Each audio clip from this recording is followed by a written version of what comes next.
ilalim, milik. Dito nang gagaling din. Putol na yung parang titik-titik nito sir na papunta dito. Kaya yung langis pumupunta ng throttle. Throttle. Doon, parang doon sira. Punta doon. Kaya yung naglilit din dito sa throttle sa likod. Tanggalin mo yung high tension wire. Kaya mo din. Angatin mo.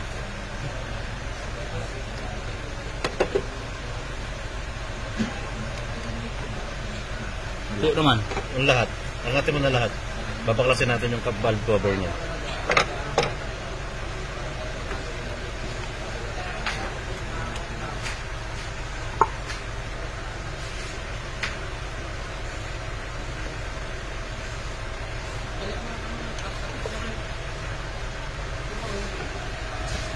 Ang may sira, yung valve cover mismo, hindi yung gasket. Iwan ko kung baka may Kasi reklaman tayo na yung napupunta yun sa ano sa resonator. Kunin mo yung resonator. Kaya nagbabawas ng langis. O ito, kaya nagbabawas ng mga langis. Dahil dito sa valve cover.